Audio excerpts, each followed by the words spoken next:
Welcome to Fierce Compassion Podcast. My name is Brett William Simpson and I'm your host.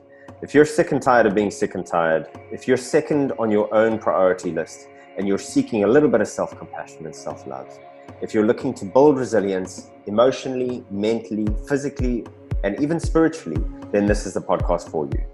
I'm a spontaneous remission cancer survivor, and over the past 13 years, I've learned why some people pass from cancer, and while others with the same diagnosis, with the same prognosis, end up living these amazing and fulfilling lives. So I tend to use very big words now. Psychoneuroimmunology, epigenetics, neuroplasticity to sound very clever, but more so to really explain and demystify the magic, or actually the science of what really feeds our health and what starves disease. So Fierce Compassion Podcast shows up people who have wisdom in compassion, in healing, and in being fully human. So if you're willing and capable of taking responsibility for your healing and life, then this is the podcast for you. Welcome to Fierce Compassion's 8th podcast. I am sitting with a very dear friend of mine, Brenda Bell, who has become a mentor and a guide around death and palliative work. And I believe her work is extremely powerful and her wisdom is extremely important at the moment, because in COVID-19 there's so many of these little deaths of loss of income, of loss of routine, of loss of freedom, of loss of hugs. And through acknowledging these, we're able to let them go and make space for new doors to open or new opportunities to come into our lives. So the importance of death work is not necessarily just around death, it's around closures, it's around endings, it's around acknowledging what is passing. And this is where I believe this conversation is so powerful with Brenda today. So let me give you a little bit of an essence around who she is. Brenda is a volunteer for hospice, both within the township community and at St. Luke's Hospice, which is the main patient unit in the Western Cape. She works with patients, families and staff in offering psycho-spiritual care, which is underpinned by mindfulness. Brenda is also a trained MBCTCA trainer, trained by Trish Bartley, who is the program designer of MBCTCA through Bangor University. And for those of you who I'm confusing with this acronym, MBCT is mindfulness-based cognitive therapy and the CA is cancer-specific. So she is qualified as a mindfulness teacher within postgraduate Stellenbosch University certification. And with Daniel Klemp, she is the first to run MBCTCA programs in South Africa. She also teaches university students with mindfulness, not with one, but within 6 South African universities. And then, because it's very close to my heart, because I'm a cancer survivor, Brenda has survived malignant melanoma, which means she has faced life-threatening disease, and in a way, in a very deep way, she's actually faced death experientially. So add that to her intellect and her experience around supporting other people, and you've got somebody who really understands and speaks from true experiential wisdom around death, around endings. And in this conversation, we speak about the transformational effect of facing death, the gift in exploring and expanding our relationship with endings and death, cancer and COVID-19 and the superpower that gives us. We speak about death cafes, we speak about loss, we speak about the magic that underpins going through these experiences with awareness and courage to be able to face one of those deepest fears in the human psyche, and that is the fear of death, and the liberation and the energy and I suppose the magic that really sits on the other side of facing that fear. So let me not continue to waffle. I'm going to leave you with the amazing Brenda Bell and the conversation that I had with her. And in true Brett Simpson style, we've actually started the podcast before the podcast actually is meant to start. So I've left that vulnerability in just to be authentic. I hope you enjoy this conversation. I sincerely enjoyed having a chat with Brenda.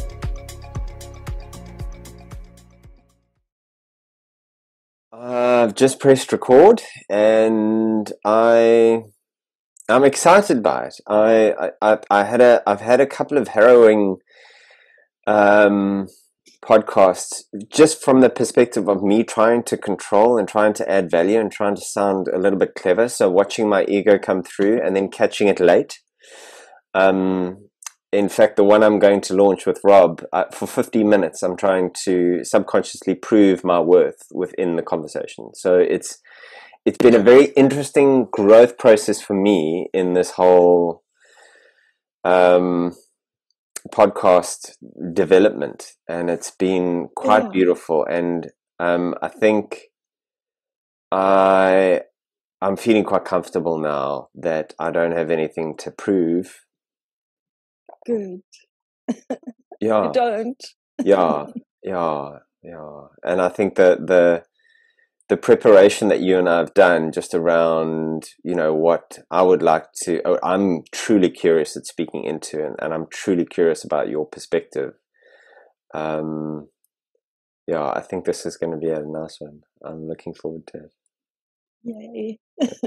Good. Yeah, me too. Yeah. Me too. There's been so much since our conversation last week, so much that I've sort of just been enjoying and sitting with from that conversation. That's made me think of so much more, and more has come out of it. Yeah. And that's what's so beautiful about these death conversations, is that it's the aftermath of them where things kind of resonate and percolate away, and then beautiful stuff comes up. Sure, magic, absolutely magic. And the layers just keep coming off, I find, as well. Yes, just gets, you can just go deeper and deeper and deeper. And I'm like, and since we had the preparation conversation, I've currently got a double funeral on Friday, and it's just very interesting how I feel about that, and my level of kind of awareness now going into that situation where there's a deep honoring of somebody who created this massive wellness clinic, who I impacted, or who impacted me, sorry, and then how it's going to be interesting because of this conversation, of the preparation. I mean, it's like, for me, I'm reading the Book of Joy with the Dalai Lama and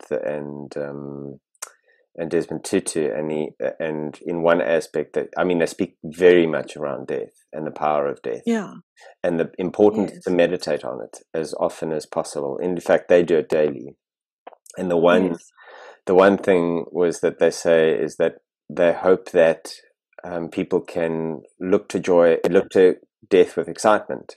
If they can't do that, look to joy with, I think, acceptance, and then the other part is look to death without regret. So if you can't do the one, you attempt the other. If you can't do that, attempt the no regret. And it was really powerful for me because it's really kind of framed a different way of looking at death for me now. Because that's so interesting. Very, very interesting, because I really admire those two, and it's such a beautiful truth to hear from them, because I admire them, so I admire what they speak into and what their truth is around. So it's just like I've got a new vision of death a little bit now. So it's so like appropriate that we'd be having this conversation now. Yeah, absolutely. And their practice completely takes away the fear of death, and I think that's one of the aspects, funnily enough, of Death Cafe, is that by talking about it, it kind of reduces the fear, reduces the power and the boogeyman aspect of it. Yeah, I mean, I think that was the biggest gift of co-facilitating the Death Cafes with you. Although I don't feel like I did much co-facilitating. You did. I felt like I held space with you. And my realizations after that, because I remember being very anxious, and I think let's just carry on, because this is the podcast for me. I don't want to have a formal intro. And so I'm going to chop just that little bit out. But so Death Cafe is what is, I mean, you introduced me to the concept, and I'd love you to speak to, before I go into my experience of it, Brenda, is just speak into what the Death Cafe is and why it was so, why you had the courage to actually start them and to create one. Yes, I was, because those ones that I did and that that we co-facilitated, they were the first death cafes that were held in South Africa. Oh, wow.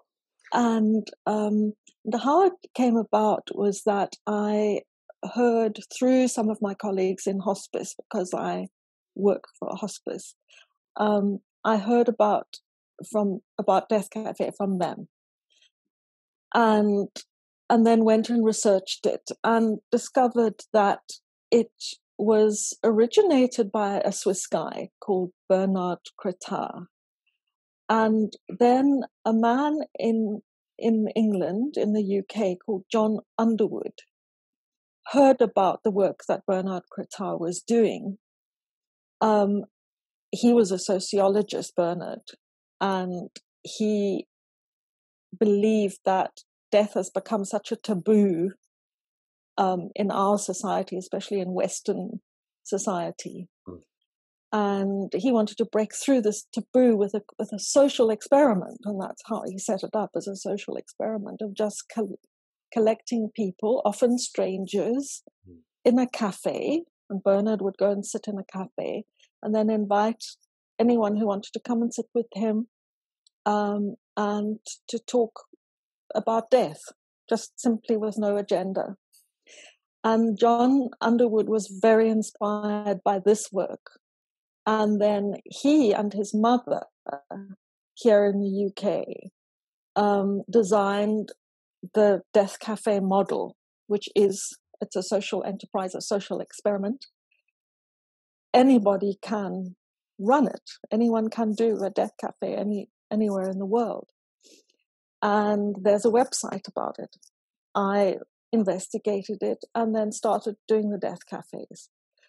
The principle of them is simply that to give people an opportunity to speak whatever is on their hearts and in their minds about death, about the subject of death, with no expectation, no judgment. So anything at all in the broadest subject of death, for people to come together and speak about it. With a view, the intention is to make life more worthwhile and make life more, to live life more intensely by being able to speak about death just with no specific agenda. And so that's what we did, as you know, and we've run many death cafes together, and each of them is completely enriching and so different. I don't know if you remember that. But and so many different topics come up. That's what I've discovered, and I learned so much from every single one. There would be topics about illness, topics about trauma, topics about suicide ideation. So much came up, and everything is welcome. Mm-hmm. I found, and thank you for that. It understanding the roots is. That was the first time I've actually heard how it all got developed fully, Brenda. But my experience of it was profound, and I'd love to hear yours. But just very quickly, so I found that, and you generously kind of bringing me in to co-host them, I found that my level of fear with regard to death just completely shifted. Like I felt like. And I know this to be a core fear of mine. I know it to be a core fear of being human, because it's the one certainty that we have. And it's something that as a Western society, as I experience Western society, we park it away and we don't have conversations about it. It's like when I was a child and my dad said, you don't bring up money, your salary, you don't bring up abortion, you don't bring up religion in conversation. Yes. And they should have added, you don't bring up death, because everybody's very afraid of it, because it brings up so much anxiety and pain. And I found that in doing that co-facilitation, like this minute fear or portion of that fear just fell away. And the more I did it, there was more things that had fallen away. And it was also there was a depth of humbling around listening to other people's experiences around death, and not just death, it's endings and these things which are dropping away, which are like death, like COVID-19, and what I affectionately see as the Corona coaster. There's so many of these endings that are happening right now, and the value of mourning and the value of discussing it and the value of having conversations is really the beauty of those death cafes. Like, it was, I mean, there were so many stories in there that completely shifted my perspective of death, and courage of some people who have faced far greater endings and far greater death situations, so much closer to the heart, that just made me just in awe of the capacity and the resilience of human beings to be able to endure those kind of things. And it's made me see life as far more sacred. In the more work that I do around death, the more that I experience or put myself intentionally in processes where I'm honest and open about death for me and what I've experienced. But I'm monologuing now, and there's somewhere where I do want to go, but I'd love your experiences and your learnings, because what I haven't framed and well here is that you are you're my hero when it comes to working with people at the end of life. I mean, you've worked for a very long period of time with St. Luke's Hospice, the death cafes. You've had cancer yourself, and somebody who's had it, I can really resonate with the experience that you then go through with death. So I suppose, Brenda, I'd love to know your experience specifically of Death Cafe, and then maybe into the broader, what has working for hospice done for you? What has you embracing death and supporting people through that last chapter? What has been your experience, your growth, and your wisdom around that?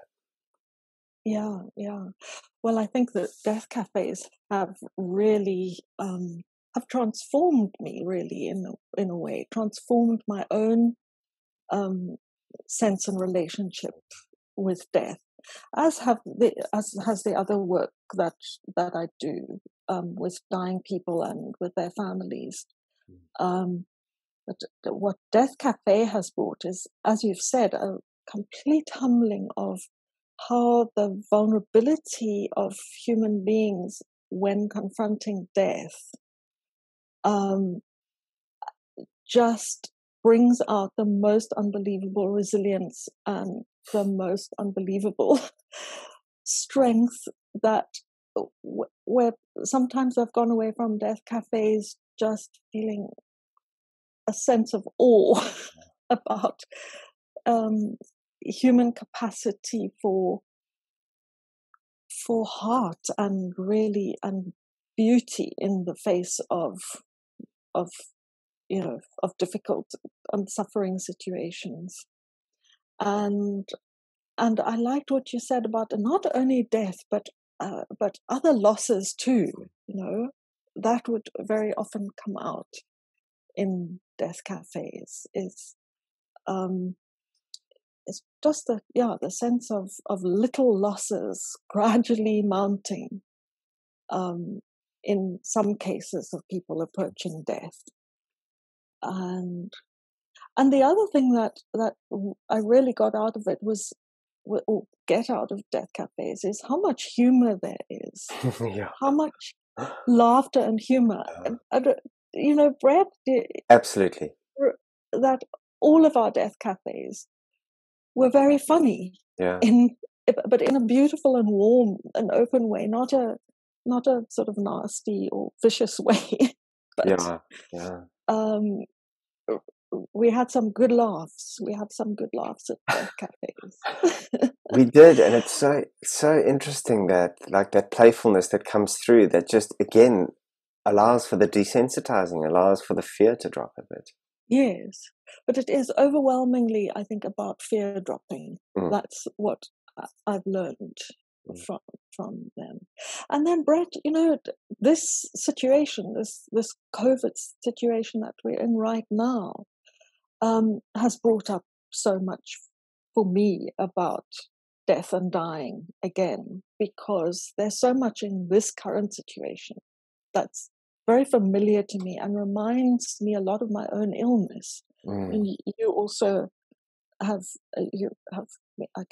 been a cancer patient like me, and I don't know about you, but this situation now with COVID is bringing up so much for me about my own mortality, and bringing up a whole lot of memories and stuff about my illness, and particularly how those little losses, the gradual sort of diminishment of life, the taking away more and more of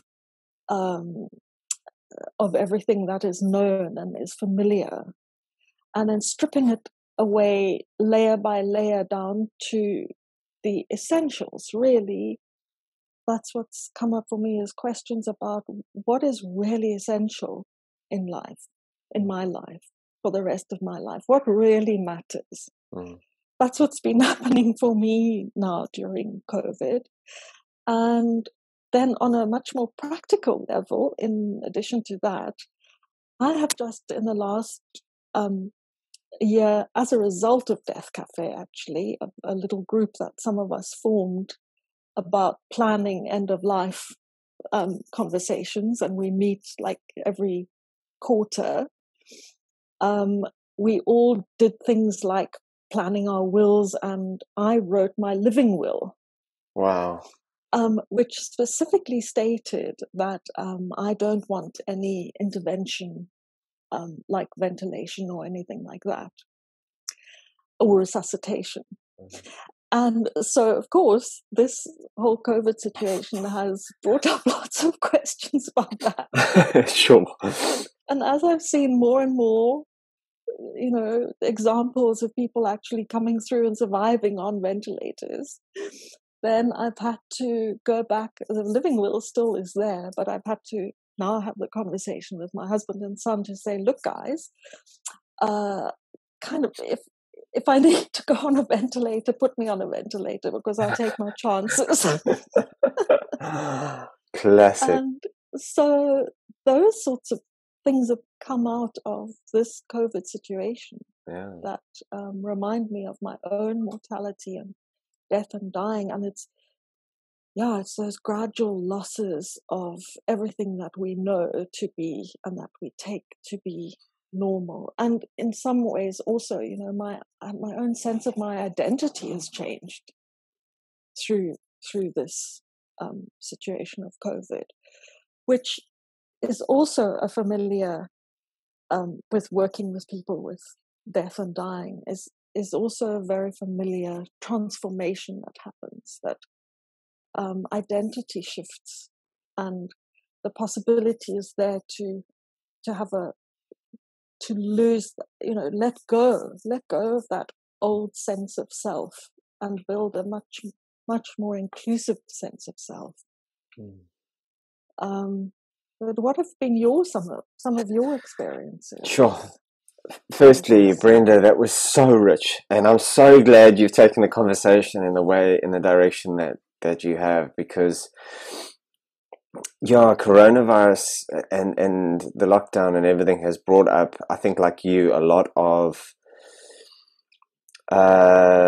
intermittent but very strong anxiety around death endings, and more so I've become aware now.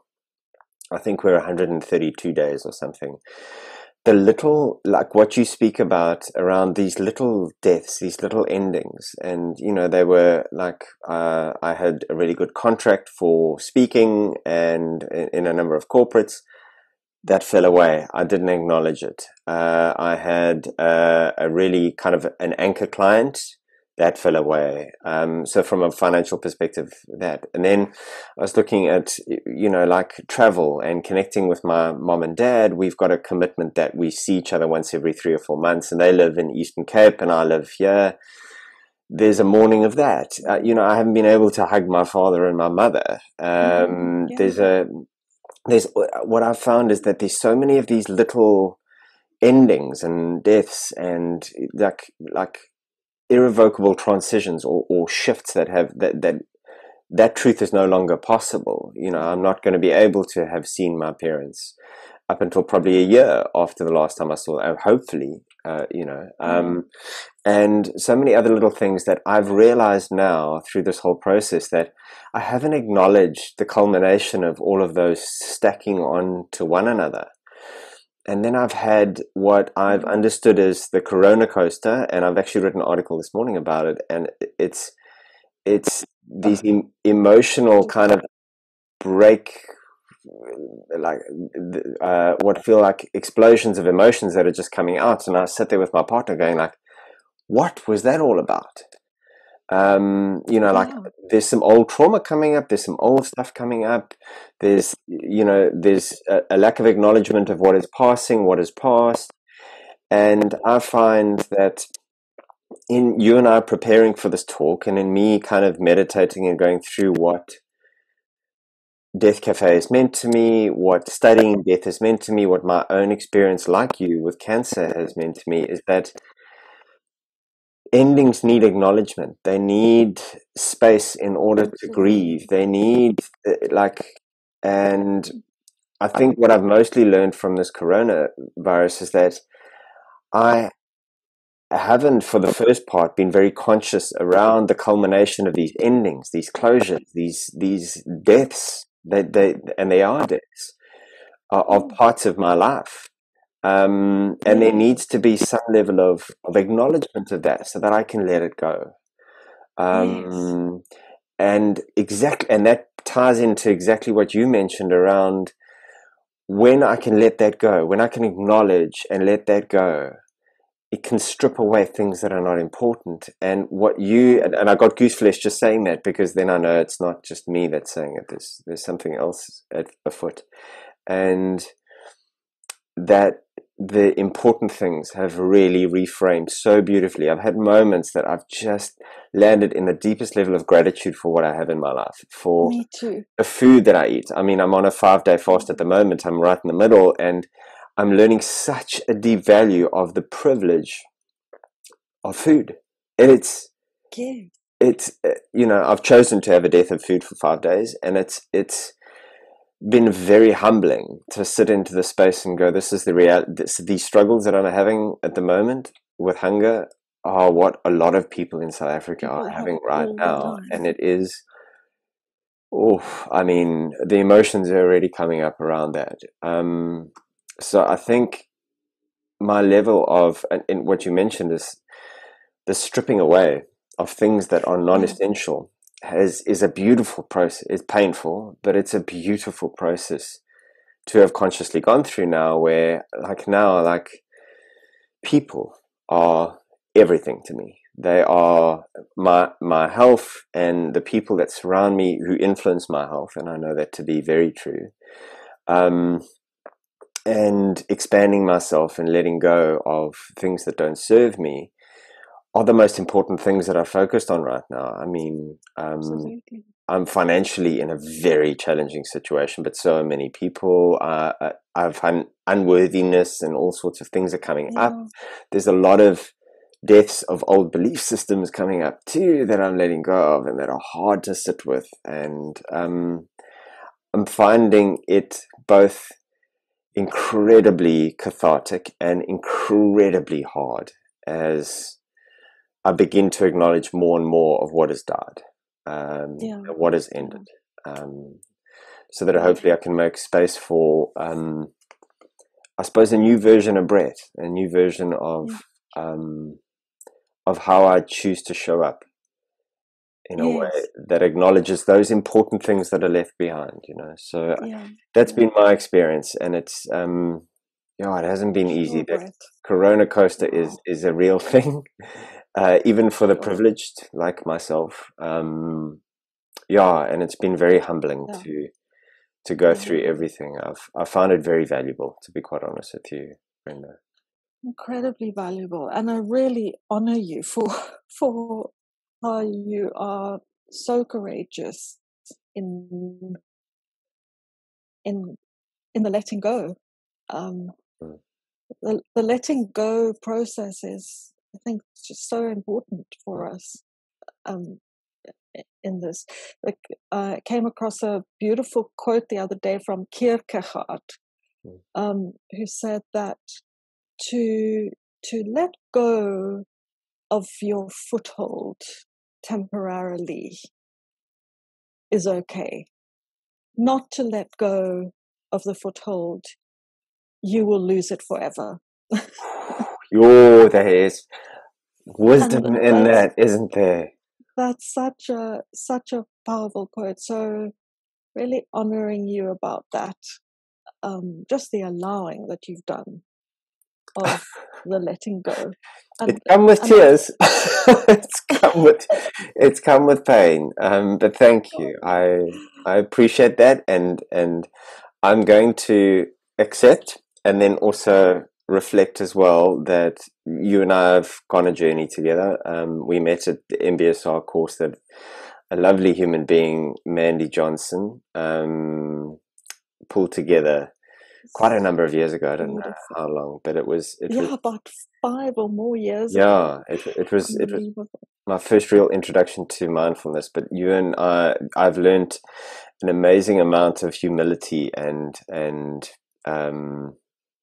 I think appreciation for vulnerability through my connection with you. So it truly is a mirror in this case, as far as, you know, the kindness that you're giving me, and I received that, and I thank you for that. But it's also a great reflection of who you are and what you facilitated in my life. Thank you. Yeah. And I really want to say thank you for mentioning vulnerability, for bringing that up, because I have just learned, I think, in all the work that I've done with death, is that allowing of vulnerability is just so incredibly powerful, and it's transformational in helping us to let go, or certainly in my own experience, to let go of that kind of quite rigid historical sense of self, you know, the one that has got the history and has got the future and has got the expectations and has got the comparisons with other people, and just to kind of let some of that go, let some of those layers go too, and then to discover what is essential underneath all of that. Hasn't got anything to do with that historical figure of Brenda, you know. Or there's something else there which is far more precious. No, it's amazing, and which lives right here now in the present moment. And that's another thing that would come out of death cafes, is what are really the essential things to be grateful for. And you mentioned gratitude and how you've just ended up now finding that you're so grateful of like the mouthful of food or whatever, the tiny thing. For me too, I've just become so grateful about nature since COVID, where nature just gives me so much of the nourishment now, when I can't get so much nourishment from people, which is my big thing, is just people, relationships, love, my health, and nature are really, for me, those essential things that matter most. I'm just thinking it would be so lovely to do, and I know that Death Cafe is doing online ones, and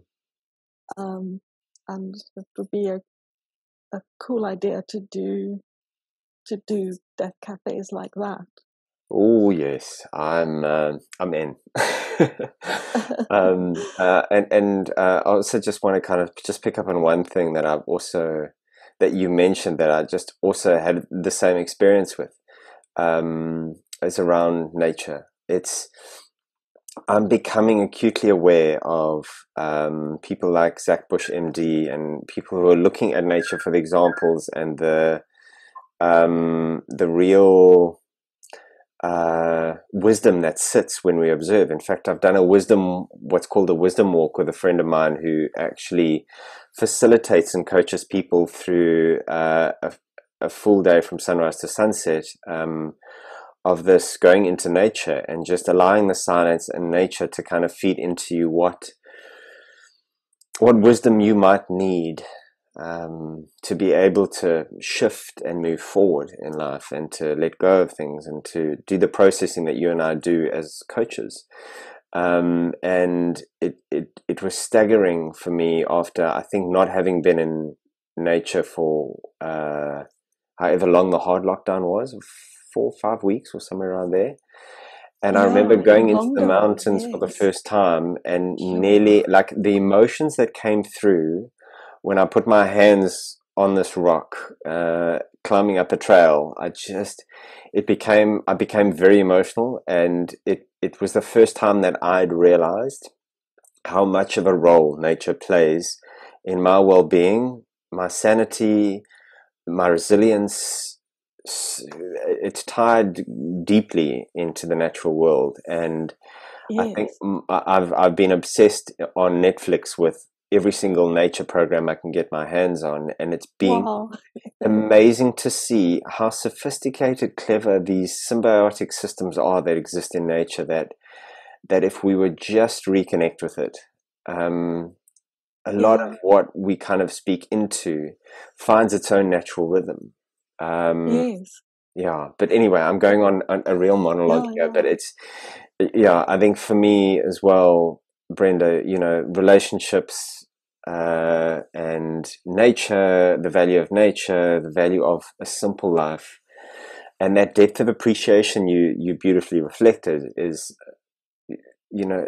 I don't think I've ever felt more gratitude than I have in these last Me too. months Yeah. because of the value because I think of the other side of the coin because of the endings that I see and I feel, Yeah. that now suddenly the gratitude just seems to amplify and go like, I have so much to be grateful for because Yeah.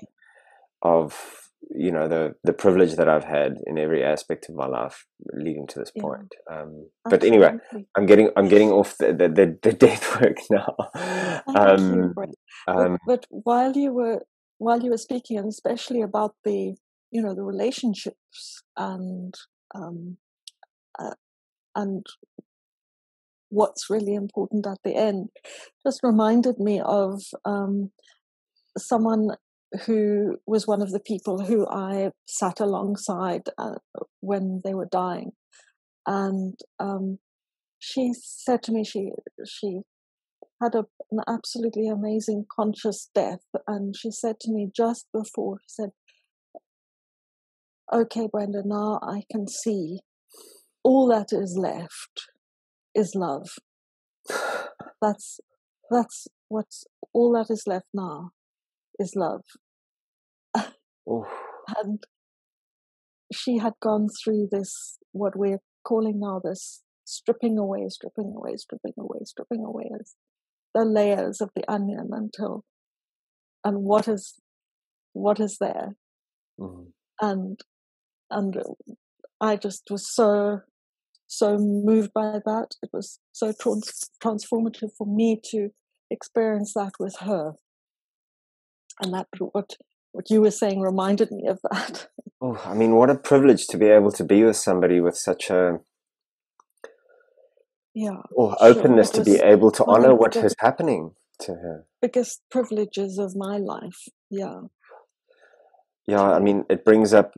So my mom um, had, I suppose, in the same theme as where the story that you speak into, and my gran. her mom was this person who is very precious to me, and passed, I suppose, a decade ago. And my mom had a very interesting experience as she had conversations with my gran, who kind of came in and out of consciousness, and spoke to my Yes. mom around what that experience was like, and what her dream Yeah. time, or what her belief of the other side, and what she had learned. And it was, I think, one of the biggest gifts for my mom, and one of the biggest gifts for Yeah. me, because she also transitioned very consciously. She also transitioned in her sleep after my mom was told not to come through because it was ghastly weather when she was in this wonderful home where she was really cared for. And my mom's belief around that was that she had done what she needed to do. She'd had the conversations with all three of her children, to my understanding. And then with my mom not coming that day, she gave permission to herself to make that shift over. And Yes. I remember distinctly the funeral and the energy that was in the funeral. I mean, I did a talk, and I don't think anybody could hear me through my tears. But there was a sense of joy that underpinned everything, and that, she'd had a wonderful life, and she'd given all of us life, literally. I mean, we're a very close family, so it was just a really marked energy after somebody had, transitioned very consciously and with the blessings of everybody back in both directions. And it just is how I wish to approach death myself, and No. reframe it. Yeah. Um, Yeah. yeah. Well, she gave you so much in her life, and maybe one of the biggest gifts she gave to you was how she died. I mean, that is Absolutely. just absolutely a beautiful story. Yeah, and she was my Valentine every Valentine's Day. So Oh, yeah, yeah. So she was my sweetie pie, and I was her sweetie pie. It was very cool. Yeah, so she's very precious. But yeah, she gave me an incredible gift there. now that is a Um, very amazing thing that she did. yeah, It's a beautiful story, Brett. yeah. No, it was. I actually just reread. It was my mom who wrote down her experiences with my gran, and I just found I've got some beautiful heirlooms of my family, and that was this letter with mom noting down what the conversation was with my gran, and it was Yeah, just lovely to kind of read through it, and also like feel into the spirit of it. It was, it wasn't this tragic ending. It was this absolutely. beautiful transition. And I suppose Yeah, for me, the Death Cafe is to shift my belief systems around death. It's to help me become comfortable with it. And thank you also for earlier mentioning that the tools that this group of yours has journeyed through around writing a living will, writing a will. yes, And it's something that I really would like to do. I'm going to experiment on my parents, because my mom just yes. turned 80 at the end of last year, and she's a very courageous human being, very open-hearted, and I'd love to have the conversation with her as well as my pops, who Yeah, let's have the yeah, conversation. Let's start the acknowledgement and the process of honoring their lives, and yeah. it's going to come, and it's And just a they'll beautiful probably process. find it such a relief if you do, Brett. Because Yeah. I just remember with my own parents, they used to ask me so often, and I was way too young then. I was like in my 20s. And they used to say, "Please, can we have this conversation with you about, what happens?" And I refused to have it. So they had to do it all themselves and then leave me, with all the perfectly um, perfectly organized, files and everything, which I had refused to take part in. I feel a lot of shame about that. Oh, So no. they will probably be really uh, grateful for that conversation. Well, it's going to be interesting because my father is my biggest fan with the podcast. So he's going to watch this and then I'm going to give him a call afterwards to say, are you up for it, Pops? The sneaky way of having the initial It'll be conversation. interesting to see how he responds. Yeah. But I can send you what we've used as a little guideline is some questions, like a little framework of questions to ask, and I can send you that. And it was incredibly helpful. I would love to do like resources of where to go, because there are all kinds of places you can go online to look for the forms that you need to fill in and all of those things. That's for like end of life planning sort of thing. No, I think it's valuable. I mean, it was actually valuable. It's so interesting what's just happened. Like yesterday, I was kind of going through all the settings on Facebook, and because I don't really understand how the new, like, it feels like it gets more and more complicated when you're trying to do things on there. And so I found the setting of what happens after my death to my Facebook account, and I just thought, that's interesting. And then there was an email or profile that you could cede the responsibility to. And anyway, so I then filled that in and I put my partner's name in and put that there. And it was a very interesting micro energy that shifted inside of me going, well, I'm preparing for death already, aren't I? Yeah. It's it's, and so when I had cancer, and again, thank you for bringing that up, I see cancer as the word cancer subconsciously, as I understand it in most of our minds, is death. So when we hear the word cancer, death is essentially what is being brought into our conscious mind. Totally. And my experience with cancer, like a lot of us who've been through it, is a facing of death, and it is a facing of the potential ending of my life and a lot of the processes that went through. And then as life would happen and the miraculous shifts that happen, I became a coach, not to become a coach, but I trained as a coach because my mentor at the time said to me, Brett, if you want to heal from this cancer journey that you've gone through, coach training for her was the biggest thing, because it helped. In order to become a coach, you have to face a lot of really challenging things within. So I used it for that end. I used it for healing, not to become a coach. And I only picked it back up again about 6 or 7 years after that. But once I kind of went on this journey of becoming a coach, sharpening my skills, learning different modalities and different things that could support me on this whole thing, I started to attune towards people going through cancer and trauma. And then I became aware that I was working with death. Literally, this is what I was specializing in becoming. It was a death coach. I will not call myself that at the moment. And I've actually even stripped myself of becoming a cancer coach, because of what happens through the subconscious for most people. They can't even bring themselves to coming to a cancer coach, even if they're going through cancer. There's such an interesting psychology that happens behind this. But the point of my story is that I realized that if I was going to do this work, I had to become okay with death. And then how was I going to become okay with death?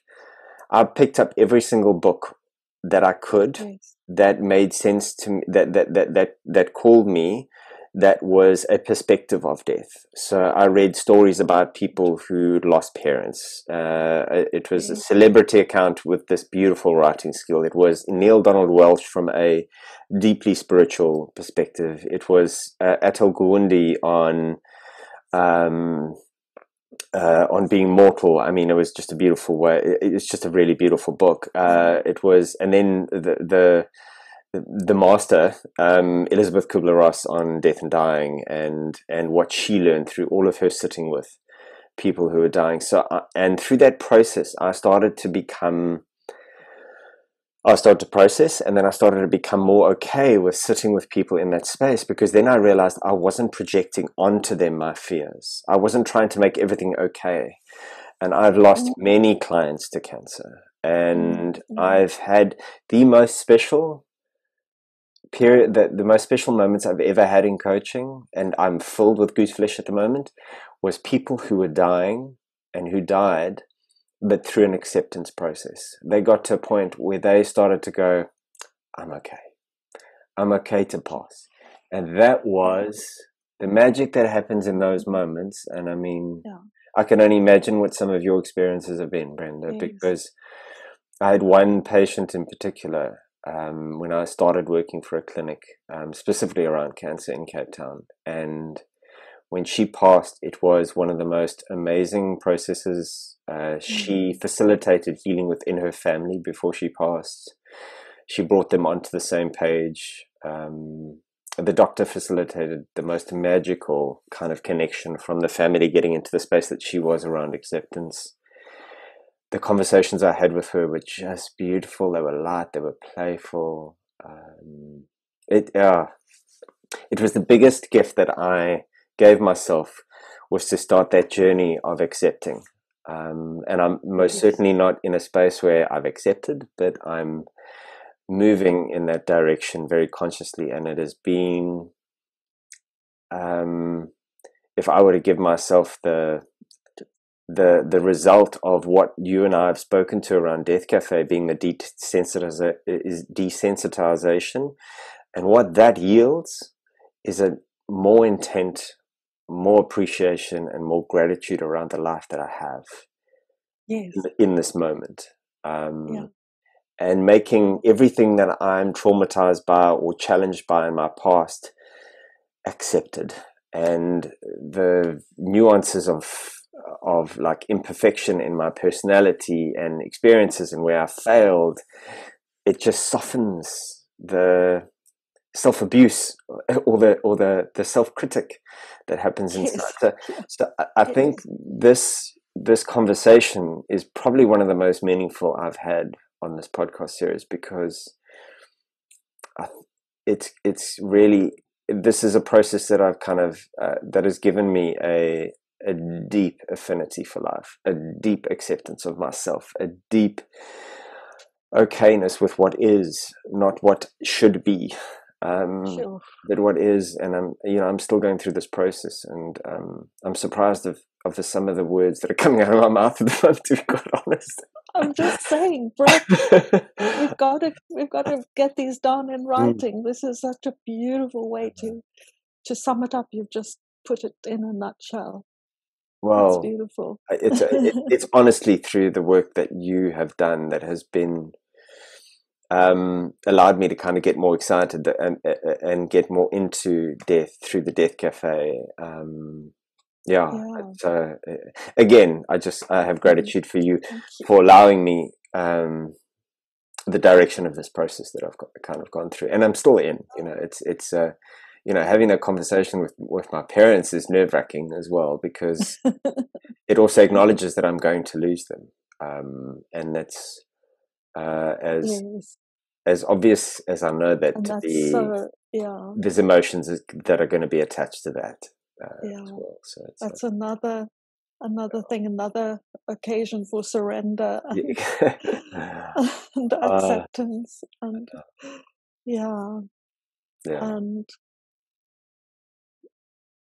and you've raised something there. So for my birthday was a couple of weeks ago, and I gave myself, and I thought, what do I want to give myself as a gift?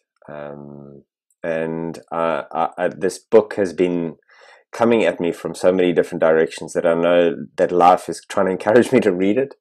And it's by a gentleman named Michael Singer, called The Surrender Experiment. Yes. And I read the first chapter last night, and it was like, it's very aligned to the work that you and I are doing in the death space, in the cancer space. I can't wait to read that book. I've got it now on order from the library. Oh, do you? Yes. Wow, that's so cool. I really can't wait to read it. Yeah. There's another book, you also very generously mentioned the names of some lovely books, and there's another one that I have found just to be sort of my almost Bible about it. A book by an author called Kathleen Singh. Kathleen Singh. Let me see. Kathleen Darling Singh. Okay. And it's called The Grace in Dying. The Grace in Dying. And it's absolutely, it's so beautiful. And what is it? What is it about, generally speaking? It's generally speaking about on the themes that we've been speaking about, the possibility for transformation, for real sort of conscious transformation in death and in how to live life absolutely to the full up until death. I think that's the way to describe it best, but I can really recommend it. Okay, yeah, I'll definitely get that. And it's brought to, sorry. And then also just to kind of, while I'm remembering it, about the link about Death Cafe. What I love about Death Cafe is that anybody can do it. It's not like an exclusive little club or anything. Yeah. Anyone who wants to have a conversation like this can just get the guidelines, which are incredibly useful, on their website, which on the website is deathcafe.com. Awesome. Thank you. Yeah. So yeah, it's very valuable that you don't have to be a coach in order to facilitate it and also get the value from it. Because I don't know if it was a subconscious thing, Brenda, but I think you and I probably got huge amounts of value from that. I know other people did, but it when I look back, it's like it feels like a bit of a selfish thing, because there was really so much value for me that I'm like, sure, but I hope everybody else got the same value. I feel like that completely too. After every Death Cafe conversation, I feel just like, wow, super, super grateful. And how lucky was I to have been in such an amazing group of people talking like this. Absolutely. How incredible. How did I get so lucky? It seems like such a crazy thing to say. And I mean, I'm just like, I think my old mind is kind of watching the conversation at the moment and going like, that is the most bizarre thing. And I'm sure people who watch this or listen to this are going to have the same thing. It's like, you had this epiphany or this gratitude around death. I mean, it seems absurd. It really, really seems absurd. But I mean, I can remember there was one lady, and I mean, I don't remember her name because it was, there was people. What happens beautifully about it, you get different people into the different situations, and we always ended up with this intimate group, like never more than about 10 or 12. And it just, the rhythm of what naturally happened needed nothing other than just, this is what Death Cafe is. These are the guidelines, and it went off. And I remember one lady who had breast cancer, and she very lightly and very playfully just said, I'm at the back end of this cancer journey, and I'm going to die. And we're speaking about her perspective, and it just, the humility and the acceptance was such a powerful model for me. And it became so curious because it also resonated with what Elizabeth Kubler-Ross was speaking about around a retraction of people just, saying their goodbyes and then disconnecting slowly, because she was very playfully playing with the challenge that she had. And the challenge was not what you'd expect. The challenge was that she was a bit hut full of people trying to get her to fight and tried to get her to stay alive and tried to get her to like just sit with her, and them projecting all of their anxiety and their fear of death onto her, where she was cool. She's just like, I just don't want any of that anymore. I'm okay. And I remember looking at that and going like, how do you sit there so lightly? And I'm still in awe of her, because of absolutely just that level of acceptance that allowed her to have her big problem being hut full of other people. And I think she used the great terminology. It was really beautiful, and it really brought some lightness and playfulness into the room. Yeah. Anyway, there were so many beautiful examples of of what we learned, or what I learned from people. Yeah, it was a real gift. So Brenda, thank you for this conversation. I think there's been a beautiful flow to it, and I think we've covered everything.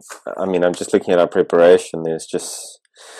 We covered everything that we were hoping to chat through, and it took some really interesting and beautiful turns to be even richer than I expected it would be. So it's with deep gratitude that I thank you for your time, for your space, for the influence that you've had on my life, and for Death Cafe, which was and still is one of the biggest gifts that I've ever allowed myself to kind of participate in. And thank you. I can really echo that completely from my side too. Totally. And so much gratitude to Mandy. Yes. For introducing us. Yes. Mandy, who had a beautiful podcast. In fact, I love your podcast with Mandy. I've watched it twice now. It's so beautiful. She drops some amazing bombs in that around. I mean, there's one framework where she says the future has collapsed. And everybody who's watched that podcast, who's fed back to me, they said that was just that little anchor they needed in order to just be and to be okay with I think a lot of what we've spoken about too as well, because it's a death of the future. The future dreams and expectations, it's gone. Yeah. And it's a death of our past, of what we used to be able to do. Yeah. That have gone now, that we can't do. Absolutely. Anymore. Yeah. So thanks, Mans.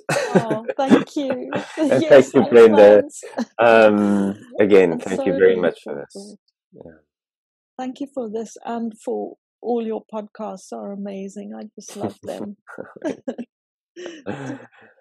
Big treat to be doing one myself. Oh, no, you're a star. Thank you. So thank you greatly for your ears, for your attention, and for your time in listening to the podcast between myself and Brenda. I really hope that Brenda's wisdom and the theme has helped you understand the beauty and the gifts that we can find in exploring and being curious around death. And especially in these times when there's so many endings with COVID-19, so many closures of what was normal and now what is different. The value around death is not just death itself, but it really is around kind of enhancing life and in acknowledging what is passing, which is something we don't typically do very well in Western society. So if you want to get a hold of Brenda Bell, her email address is brendabellcapetown@gmail.com. If you're looking to contact me, the best way to get a hold of me is through my website, which is www.brettwsimpson.com. Or you can find me and follow me on Facebook, LinkedIn, Twitter, as well as Instagram if you look for me, Brett with 2 T's, W Simpson.